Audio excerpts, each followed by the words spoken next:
But up first, part two of a conversation that we began last week. And wow, what a phenomenal reaction we had to our conversation with Richard Carpenter. It was such a blast. Told you some of the story last week that my friend Brian Netto got in touch with a friend of his, Aaron Gatlin, who was friends with Richard, and we put the whole thing together.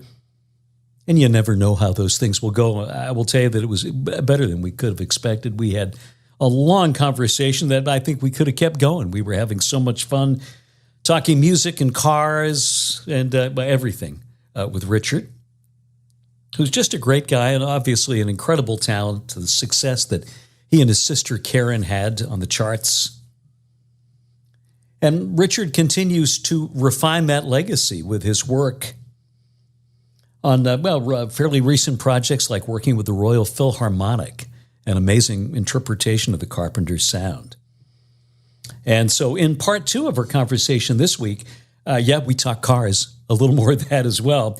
I'll talk about some of the biggest hits of the group as well. The stories behind Goodbye to Love, Yesterday Once More, Only Yesterday, I Need to Be in Love.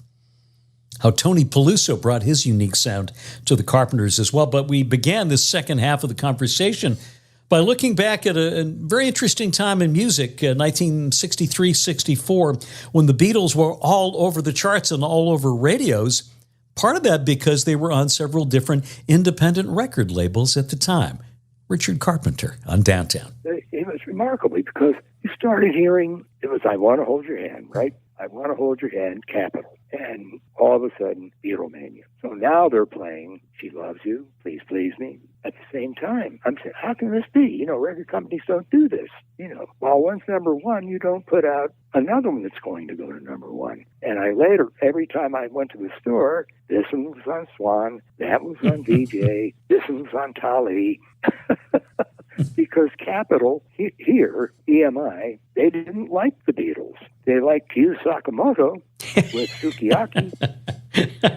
That came into them because whatever company it was in Japan was owned by EMI, so they'd get things submitted from all over the world.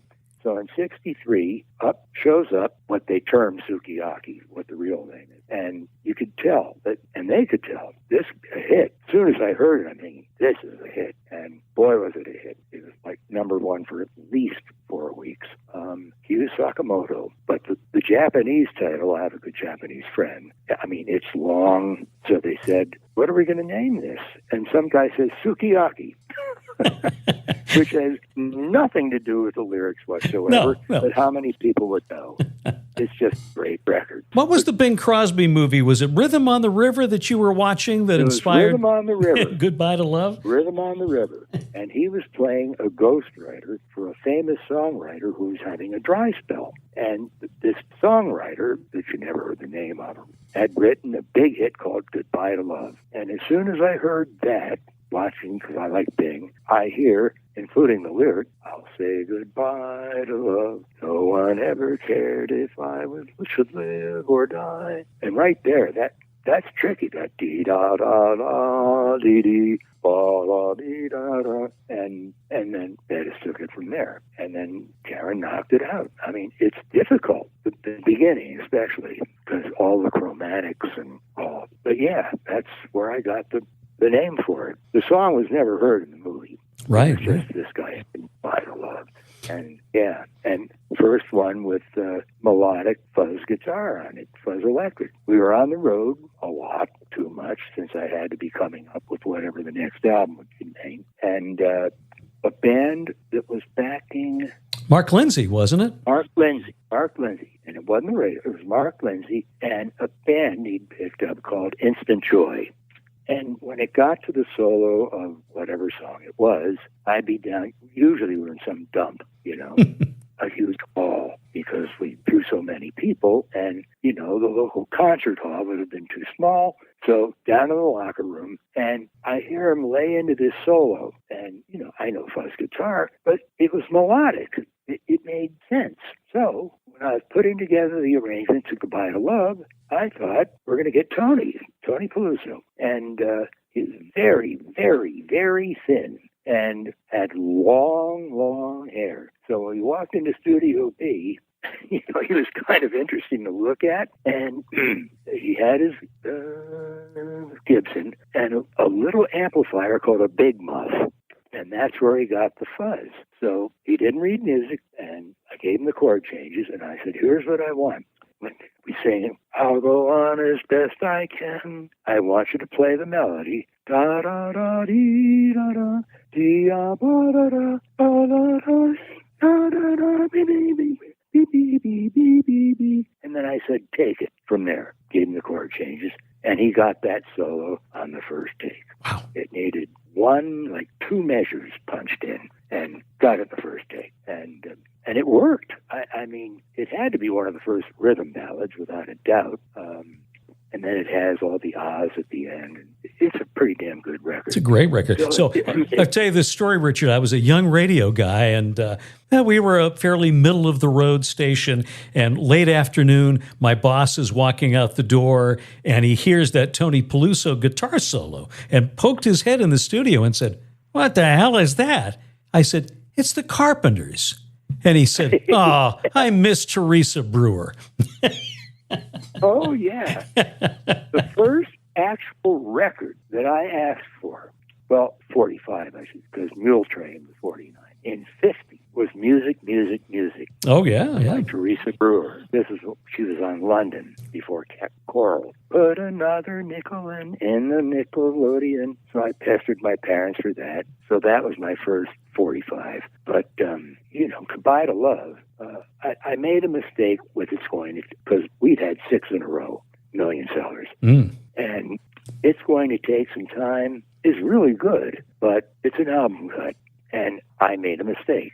So it only went to 12. Goodbye to Love made it to 7. If I put Goodbye to Love out first, I think it would have done much better. And it did do better in Britain. Well, and then, of course, the great success of Sing, another song that you heard something magic in there from Joe Raposo and turned that into one of your biggest hits. Yeah, we were guests on Robert Young with the Young. And different guest stars. We were one of them. Artie Johnson, some others. And, Robert Young with the Young, so there were kids. Now, I didn't watch Sesame Street. I mean, it's really cool. I watched it later on with my kids, but I didn't watch it. So I didn't know the song. So they sing. And I'm thinking, I can start this with a recorder. This is a hit. I can make this a hit. And so I came up with the arrangement with the recorder. But when we got to the children's chorus, we got, and it modulates, we got the Jimmy Joyce Children's Choir. That's the best you could get in Hollywood, the Jimmy Joyce Children's Choir. They were quite well known. So I wrote out the parts, la, la, la, la, la, so on and so forth, and they weren't so hot. So we overdubbed them, said thank you very much, and they gave them their W-2s. And Karen went out, and in her head voice, doubled or tripled the same parts. So it's mostly Karen, if you listen to it. It's kids, but mostly Karen, but not in the money voice. Now, the follow-up to Sing, and I think I've read that this is the song that you're proudest of the songs you wrote, Yesterday Once More, which, when I first listened to that as a kid, I'm like, yeah, this is a great song. But now as an older person, my God, that song is heartbreaking. It's such a sad song. It's gorgeous. And worldwide, it is incredibly popular. I mean, incredibly. Japan, it went right through the roof, and just about everywhere. And I was driving to A&M, and usually I don't picture things in my head musically, but I'm driving up there and getting off of the exit, and I hear every sha-la-la-la, every whoa-whoa. And by the time I got there, when I was young, I listened. And I even said to Karen, listen to this. And then John filled in, because I ran out of lyrics after. When I was young, I'd listen to the radio. When they played, I'd sing along. It made me smile, and I ran out of lyrics. The melody kept going. And John took those were such happy times. And so, yeah, I knew that was a hit. I just knew it. And but it was a bigger hit. Somehow Billboard wasn't as good to us as Cashbox and World. Right. Right. Close to You went to 1. It went to 1 in all of them. Begun went to 1 in Cashbox and Record World, 2 in Billboard. Every one of them, 2. And not 1, which really kind of ticked us off. Now, Richard, I was surprised to read that you don't think that Only Yesterday is a great song, great record, but maybe not a great song. Record. I love that song. Yeah, I like it more the older I get, and it's marvelously recorded. And Ray Gerhardt, when Herb opened the studios, he wanted the best of the best. So he got Larry Levine from Gold Star, where they use a lot of people, a great independent label recording studio. Larry Levine was the head of recording engineers, and he did Herb, and they hired others. Ray would go. Herb would approach engineers he respected at different major labels. So ours, Ray Gerhardt, came from Columbia, and it turns out after all these years, he couldn't stand what we were doing. He hated drums, and because Percy Faith would use no one but Ray Gerhardt. So after Ray came over to A&M, Percy Faith would come and do his albums at A&M because Ray was there. And but the more and more I wanted more sock to the drum. Karen was like a metronome. I tend to rush. Joe Osborne was like a metronome. Al Blaine tend to rush. So Close to You was the most difficult track that we ever made. And did you use a click track for that? Yes, we did. We finally, it's like crying uncle. You don't want to do it, but it just wasn't happening, and we had to go to a click track. We didn't finish that track until 3 a.m, and it was the most difficult track we'd ever done before or since. Now, you mentioned Larry Levine. Herb Alpert told us that he had recorded a version of Close to You, and it was Larry Levine who said to him, no, that's not good. That's not right for you, Herb. Because here's the thing. Herb saw, Ticket to Ride got on the charts, and it hung around a long time. Close to You was already in the can, so to speak, but Ticket wouldn't die, so it made it to 54. So, what the hell is my point? It's quite an arrangement of Ticket to Ride. I happen to think it's one of our best records. It's a wonderful version of it. And with London, do you have the Carpenters with the Royal Philharmonic? I do, and oh my gosh, that's beautiful. I got to fix every little mistake because we were always had to be on the road. Sherwin overbooked us, so there were times we'd leave the mix room and go straight to the airport. And, we had to be on stage. We were in Vegas, headlining Tahoe, 2 shows a night. I'm supposed to be coming up with the next song, and it was tough. So Only Yesterday, they hired, back to Herb. So I'd done Ticket to Ride, and Herb must have thought, because no one wanted us on that label except Herb, They wanted to be a hip label. And, they had the Sandpipers and Claudine Laget, even Herb. But they wanted it, they really wanted to be a hip, including Jerry, rock label, and along we come. And which one are we talking about? Hurting each other's one of them. Close to You. I'm on the lot one day, just standing, going from here to there, and Herbie calls me up, Richard, and he gives me this yellowed lead sheet. They long to be close to you. And he said, it says copyright 1963. And he says, so many words. I think with the right arrangement, this song could be a hit. He said, and this person tried it, and Richard Chamberlain tried it, Herb tried it. But they did it, Burt Bacharach, nobody bats 1,000. But at the time, Burt Bacharach in the 60s was batting like 850. So every now and again, he'd miss one, the proper arrangement. This is one of them. So we had the soundstage, originally that place was, the silent film star, Charlie Chaplin. Chaplin, that's right, yeah. And Mary Pickford and another top male star. They built that Douglas Fairbanks, right? Douglas Fairbanks.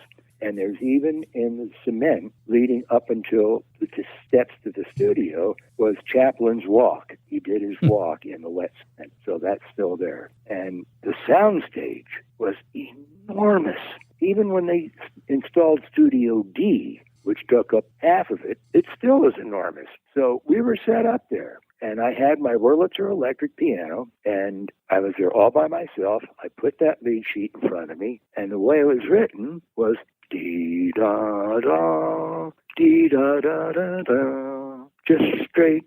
I'm thinking, oh, God, this isn't very good. And so I thought about it, and I came up with my arrangement, the whole thing with the trumpets, the modulation. And then I thought it ends just like me. They long to be close to you. And I could have finished it with like the intro. I'm thinking, it needs a tag. And I remember raindrops keep falling on my head. And it finished, but then it had da-da-da-da-da-da-da. Yeah. Da-da-da-da-da-da-da-da. So I said a tag. It needs a tag. And that's when I came up with the close to you and the 4-part harmony, which would be 12 and all of that. So we're in Studio B with the click track, working our asses off in what seems like a really simple song, but it's deliberate. I mean, the track. When we got to the wah part, we do the first, and I had written all 4 of them the same. Karen says, let's push the third one. So when you hear wah da da da close to you, ba ba ba ba ba ba ba ba close to you, another fill. Then you hear ba dum ba, that push. That's Karen's idea, and so that section didn't have till 3 in the morning. Wow! Now, how many times did you overdub Chuck Findley's trumpet part? 4. Wow! I wanted to remember 3, but when we got out for some box set or something and got the master, it was 4 times. So I had 3 of the top players for the trumpet part: Unison, Buddy Childers, Chuck Findley, and another one of the top guys. But I wanted a little do it, da-da, do it, da-da, do it. And every time they played it, it didn't work. Finley comes in and says it's not working because we all interpret the do it differently. He said it has to be by one trumpeter, and of course he suggests it himself. So he comes in that night into Studio C and knocks it out. I wanted to remember it was 3 times, but when we were mixing Royal Philharmonic, it's 4 times, and they're perfect. 1, 2, 3, 4. Not let me try it again. And that was that. And then that record started to come together. And it would leak out, especially when you were in C. It was the first studio built. It had the best sound, actually, even though the boards were the same mic. We had a particular Shure that Ray used for Karen. But since it was the first studio, they didn't think about an airlock. There was an air conditioning overhead, because if you really have ears and you listen to the beginning of Yesterday Once More, you hear underneath, it's gone now, but you hear, I said to Ray, what the hell is that? He said, the air conditioning's right over the microphone. You had so many great songs that should have been even bigger hits. And top of my list is a song that I know Karen loved, and I don't know why it wasn't a bigger hit. I Know I Need to Be in Love. Oh, definitely. But by then, the media was so nasty on it, and it was everywhere. I walked by, I didn't watch it, but I walked by an episode, I guess my wife was watching, of WKRP in Cincinnati, and someone's complaining, so he says, okay, I won't play the Carpenters, I won't play Barry Manilow. I look into Zitz, which is one of my favorite comic strips, and the dad says, I want to put on a Carpenters record, and Jeremy, the teenager, drops his head. We were put down everywhere. Except with the public, and goody 4 shoes. You know who was always in your corner, though, because I love listening to on Sirius XM 70s on 7 and the old American Top 40 episodes, and Casey Kasem was always on your side. Oh yeah, and so is Bill Drake, who is the head of the RKO chain. So and Herb and the records themselves. Come on, I mean, Close to You. It's marvelous. Was that, 6 weeks to get to number 1? Was that all it took? Yeah, 6 weeks. It debuted at 56 with a bullet, even though I know Cashbox is a bullet and Billboard's a star, but with a bullet. 56, 37, third week 14. I mean, I'm getting chills talking about it. 14 with a bullet, 7 with a bullet, 3 with a bullet, 1. So it took 6 weeks, and then it stayed there for a month. And, I got letters back then, or Karen and I did. This is one of those records where I heard it the first time, I pulled off the road. When I first heard A Day in the Life, I pulled off on the shoulder of the freeway because I couldn't believe it. And we've gotten letters like that close to you. And as I'm getting, it has to be because people who follow us know I'm getting near to 80. Because we used to get gobs of, we really like your music. Would you give us an autograph? Or me an autograph? Now I'm getting letters these people pouring out their hearts. I mean, letters, 2 and 3 page letters. I mean, and some were, because years ago we put up online, Richard's not signing autographs anymore because some people are taking them and selling them online. So this guy writes this beautiful letter, an older fellow, I'm certain, beautiful letter, and he says, I respect your decision not to sign autographs, so I'm not asking for one. I just wanted to let you know how much your music meant to me. So I got out a 5x7, and I wrote on the back of it, lovely letter, I'm making an exception. And I signed it to him. So, it's remarkable. And from all over the world. Well, and also adding new generations of fans. I work with high school theater kids, and they all know your music because it's great music, and it's timeless music. You put on a Carpenters record now, even if it was recorded 55 years ago, and it sounds like it could have just come out today, or it maybe could have come out 70 years ago with a different arrangement, but it would still sound amazing. Well, I have to agree with that. I mean, they called themselves pop critics. They were rock critics. And, Woodstock had taken place like a year before we come along. And, the rock critics thought, popular music, that's the end of that. And along we come, the toothy twosome, and just get savaged. But the public, they knew. And so Need to Be in Love. I thought, because Only Yesterday went to 4, which is damn good, but Solitaire was, I should have cut out, of course. It's too long, but that wasn't going to happen. It sounds great. It's most fans' favorite album is Horizon, and I'm trying to figure out why. It's a different engineer. It's Roger, who was our assistant engineer when Ray hated drums. Roger loved drums. So if you listen to Horizon and Only Yesterday or Solitaire, listen to the drums, because there's such a difference.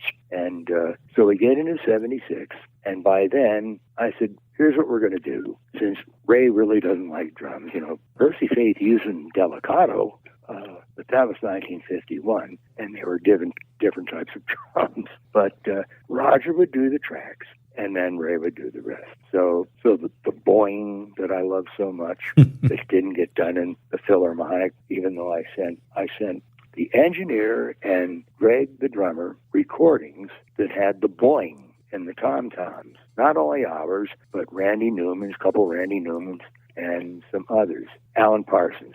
And I wrote, this is the way I want the drums tuned when we come in to do the tracks.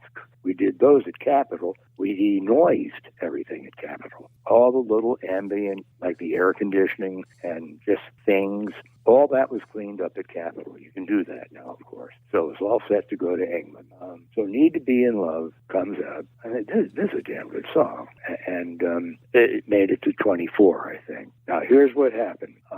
Because that was 76. Now, I need to go back to this. Is 90. Oh, God. The singles, 22 hits of the singles. There was a mini-series in Japan called The Miseinen, which means the minors, the teenagers. And the director wanted, like, Top of the World, which turned out to be, to this day, the most successful. Top of the World, and A&M couldn't stand it. I mean, I'll give you enough story. But at any rate, Top of the World, and he picked I Need to Be in Love. And all of a sudden, they're getting letters. I mean, and they're making new episodes because these two songs were in it. And Jay Durgan, who's head of A&M International, calls me because we're keeping track of this. And he said, we've reached critical mass. I'm thinking, we're talking about Japan and critical mass? Uh-oh.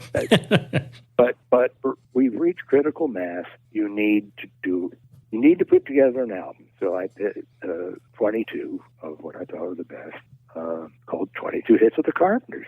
The thing sold over 3 million units, which is the equivalent of 300 million units here. Yeah. And so I went on a promotional tour. I was mobbed like the Beatles. It was unbelievable. And I Need to Be in Love, because it was in that show, every Tatsu Nagashima, the late great entrepreneur, had set up a marvelous schedule for promotion. And so I'd go in, there was a band and a girl singer. And of course, what did she, it used to be Yesterday Once More. Now she wanted to sing I Need to Be in Love. Everyone wanted to sing I Need to Be in Love. And I'm thinking, I knew this was a hit sometime, somewhere. So it certainly wasn't Japan. I have a little gold, they made gold, their singles are, the English ones, when they made 45s, have like a 78 hole. The Japanese single, it's funny because it's Japanese. It's a little thing, like the size of a coaster. And, but, for in excess of 300,000 sales of I Need to Be in Love and 22 hits and all of that, it was something. It was something.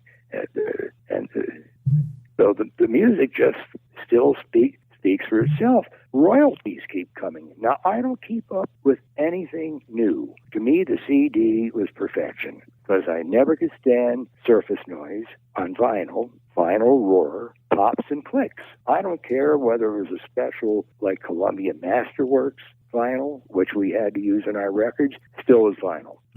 I know it has a little bit warmer sound, but CDs. Well, and in radio, too, back in the day when we played vinyl, if a record was big enough, you could tell because it had that Q scratch, that Q burn at the beginning. That's right. You're absolutely right. I love CDs. Richard, I have to ask you about, I've got to ask you about the cars, and we've talked about a few of the cars, but boy, I was looking through online, phenomenal collection you have in the warehouse that you call Yesterday Once More, and I think my favorite is that 63 Studebaker. The Avanti. That is a beautiful car. It is. It's either a love or hate thing. People either love them or they hate them, the looks. I happen to love them. And 63, what a year for a car buff who didn't have money. I mean, the Stingray, 63. The Riviera, 63. The Avanti, 63. And you've got, a Pontiac Grand Prix from 63, haven't you? I do, with the beautiful concave rear glass.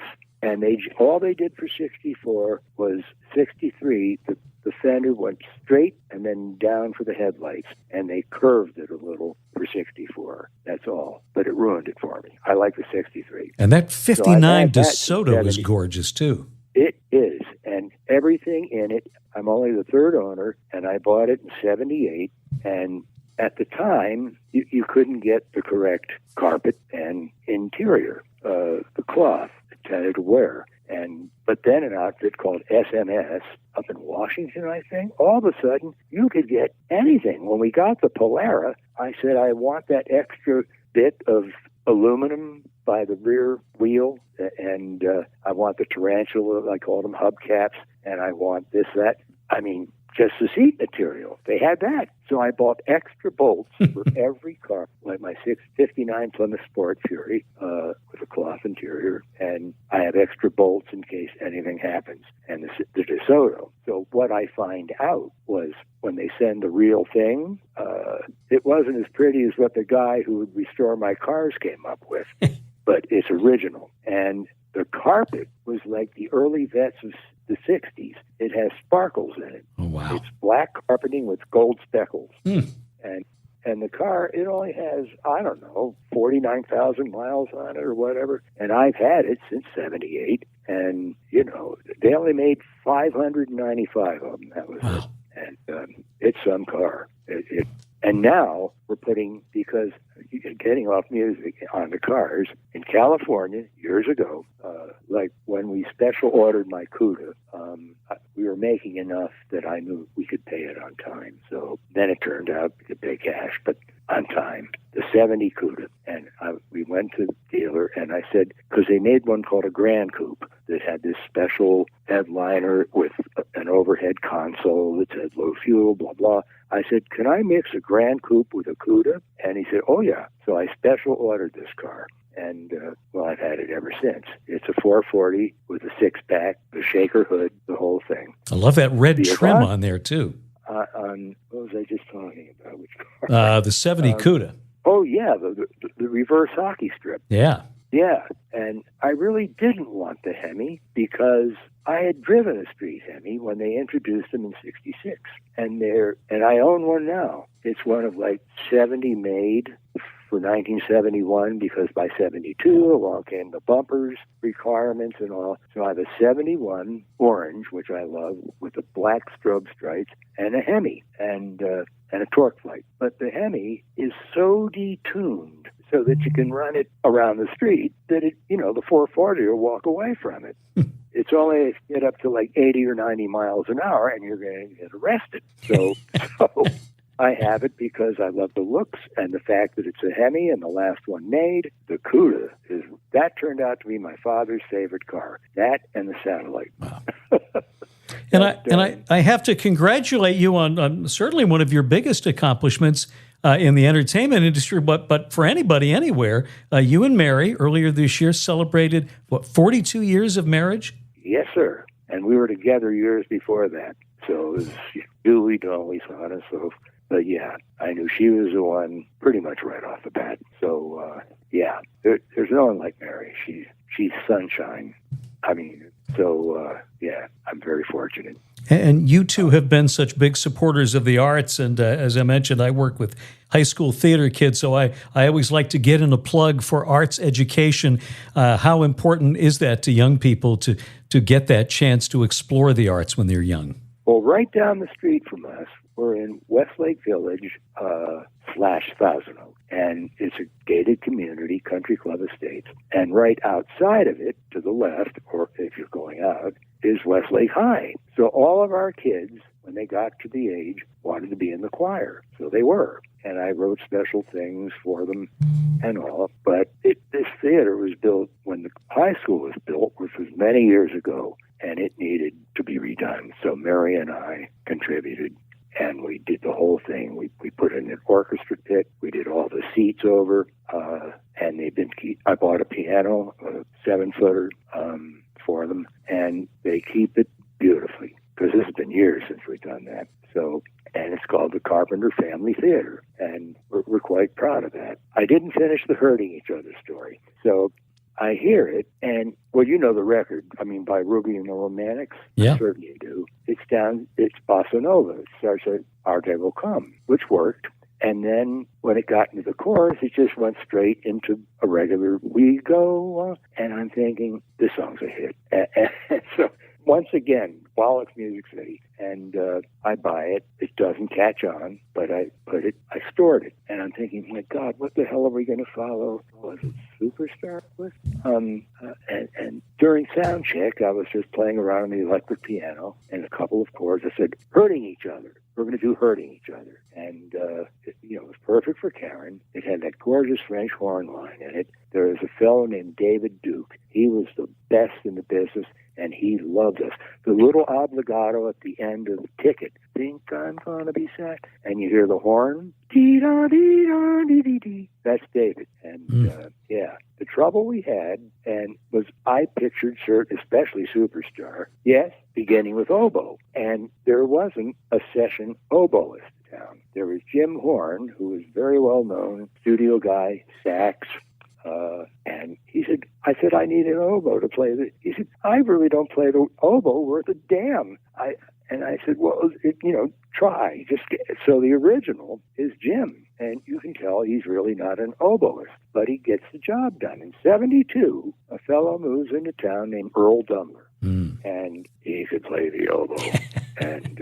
And so from then on, and when we redid Superstar, I think even for the singles album, we used Earl on anything that required oboe. And he just passed away. Right. But before that, we were working on the Philharmonic, finishing it here, and I wanted it's different than all the other Royal Philharmonic albums, which just had a little classical introduction and went into a good remix of whatever the Roy Orbison or Elvis did. I wanted something where one thing led to another, and I wrote orchestral things. It just took them from one to the other. And one called for an oboe. And Earl came in, and he was getting sick. And you could tell he was struggling, but he got the part out beautifully. And he said a little bit later, it dawned on him, when he got it, the first artist he played for were the Carpenters. And the last time he played in the studio was for the Carpenters, because he, of course, retired. And,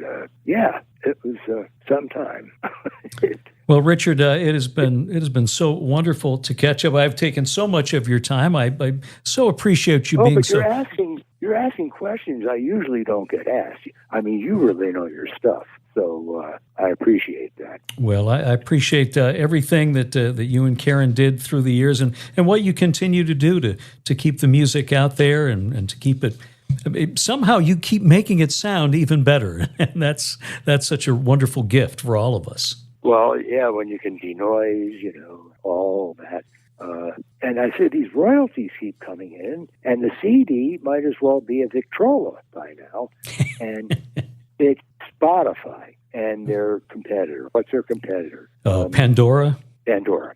So my daughter, Mindy, number 3, because, they don't make CDs anymore. And I said, she checked, the monthly check. She checked, and at that point in time, 6.5 million people were listening to the Carpenters. And that's like selling a single. So that's why the royalties keep coming in. Because another fellow who works for the warehouse at the cars, he checked like a month or two later, and it was 8.5 million people for the month. I mean, that's saying something. But, nobody sang like Karen. And I knew how to pick songs or write them that were the best for her style and her range. So, yeah. It worked out pretty well, I would say. It worked out pretty well. And it's really been a pleasure speaking with you, Rick. Cannot tell you how much fun that was talking with the great Richard Carpenter here on Downtown.